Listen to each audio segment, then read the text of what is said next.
നമ്മളെ വണ്ടിയുടെ മൈലേജ് കൂടും, പൊല്യൂഷൻ കുറയും. അപ്പോൾ ആ പൊല്യൂഷന് വേണ്ടി എല്ലാ മാസവും നമ്മൾ 600 രൂപ ചിലവാക്കണം ഒരു വണ്ടിക്ക്. ഇനിയിപ്പോൾ അതിൻ്റെ ആവശ്യമില്ല, നമ്മൾ തന്നെ പൊല്യൂഷൻ സെൻ്ററാണ്. വെളിയിൽ നിന്ന് വരുന്നവരെ പൊല്യൂഷനും പരിശോധിച്ച് കൊടുക്കും. എല്ലാ ബസ് സ്റ്റേഷനിലും പൊല്യൂഷൻ. ശബരിമലയുമായി ബന്ധപ്പെട്ട് പ്രവർത്തിക്കുന്ന ജീവനക്കാർക്ക് മുഴുവൻ ഫയർ ആൻഡ് റെസ്ക്യൂവിൻ്റെ പുതിയ ട്രെയിനിങ് കൊടുത്തിട്ടുണ്ട്. അതാണ് പുതിയ പരിഷ്കാരം. കാരണം കഴിഞ്ഞ പ്രാവശ്യം 2 വണ്ടിക്ക് തീ പിടിച്ചു ശബരിമലയിൽ. അതുകൊണ്ട് വയറിങ്ങിൻ്റെ കാര്യത്തിലൊക്കെ എഞ്ചിനീയർമാർ വളരെ ശ്രദ്ധിക്കണം. മാത്രമല്ല, അങ്ങനെ ഒരു ഇഷ്യൂ ഉണ്ടായാൽ മാറി നിന്ന് വീഡിയോ എടുക്കുന്നതിന് പകരം എങ്ങനെ തീ അണയ്ക്കണം, എങ്ങനെ ആ സിറ്റുവേഷൻ കൈകാര്യം ചെയ്യണമെന്ന് KSRTCയിലെ ജീവനക്കാർക്ക് തിരുവനന്തപുരത്ത് ഫയർ ആൻഡ് റെസ്ക്യൂ വകുപ്പിൽ നിന്ന് ട്രെയിനിങ് കൊടുത്തു തുടങ്ങിയിട്ടുണ്ട്. നമ്മൾ അങ്ങനെയോട് ചെയ്യണം. എല്ലാം മുൻകരുതലാണ് എടുക്കുകയാണ്. എല്ലാവിധ നന്മകളും വിജയങ്ങളും നേർന്നുകൊണ്ട് KSRTC എന്ന് പറയുന്നത് ഇന്ത്യയിൽ ഞങ്ങളൊരു പുസ്തകം ഇറക്കിയിട്ടുണ്ട്. അത് നിങ്ങൾ കാണണം. ആ പുസ്തകത്തിൽ ഇംഗ്ലീഷിലും മലയാളത്തിലും ഉണ്ട്.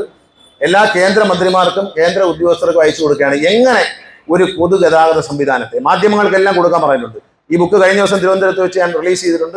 ഇംഗ്ലീഷിലും ഉണ്ട്, മലയാളത്തിലും ഉണ്ട്. എങ്ങനെ KSRTC മാറ്റിയിരിക്കുന്നു കഴിഞ്ഞ 2 വർഷം കൊണ്ട്. എങ്ങനെ ഒരു പൊതുമേഖല നഷ്ടത്തിൽ കിടന്ന് മരിക്കുന്ന, കയ്യും കാലമായിട്ട് അടിക്കുന്ന ഒരു പൊതുമേഖലാ സ്ഥാപനത്തെ എങ്ങനെ പരിഷ്കാരത്തിലൂടെ മുന്നോട്ട് പൊക്കിയെടുക്കാം എന്നുള്ളതാണ് ആ പുസ്തകം. ആ പുസ്തകം വിശദമായി ഏതൊരു സാധാരണക്കാരനും വായിച്ചാൽ മനസ്സിലാവുന്ന ഒരു നല്ല മനോഹരമായ പുസ്തകം ഇറങ്ങിയിട്ടുണ്ട്. ആ പുസ്തകം കൂടുതൽ വ്യാപകമായി എല്ലാവരിലേക്ക് എത്തിക്കും. നമ്മളതിന് സർക്കാരിൻ്റെ പൈസ കളയാൻ വേണ്ടി സ്പോൺസർമാരെ അന്വേഷിച്ചുകൊണ്ടിരിക്കുകയാണ്. ഏതായാലും പുസ്തകം എല്ലാ ജീവനക്കാർക്കും എത്തിക്കും. നിങ്ങൾ വായിക്കണം. നിങ്ങൾ തന്നെ പറയണം, ജീവനക്കാരൻ ഞങ്ങൾ ഇങ്ങനെ വളർന്നു. ഞാൻ പറഞ്ഞല്ലേ, ഈ പുതിയ വണ്ടി വരുന്നതും എല്ലാം മുന്നോട്ട് കൊണ്ടുവന്ന ജീവനക്കാരാണ്, മന്ത്രിയല്ല. മന്ത്രി അതിൻ്റെ ഒരു സഹായിയായിട്ട് കൂടെ നിൽക്കുന്നുള്ള ഒഴിച്ചാൽ തടസ്സങ്ങൾ നീക്കുന്ന ഒരു ജോലി മാത്രമേ എനിക്കുള്ളൂ. പക്ഷേ മറ്റു കാര്യങ്ങളെ മുമ്പോട്ട് കൊണ്ടുപോകാൻ ഈ പുതിയ വോൾവോ ബസ്സൊക്കെ വരുമ്പോൾ ജീവനക്കാരുടെ സന്തോഷമുണ്ടല്ലോ, അവർ അഭിമാനമുണ്ടല്ലോ. നിങ്ങൾ ഓരോ റീൽസും കാണുമ്പോൾ നിങ്ങൾ ആലോചിക്കണം.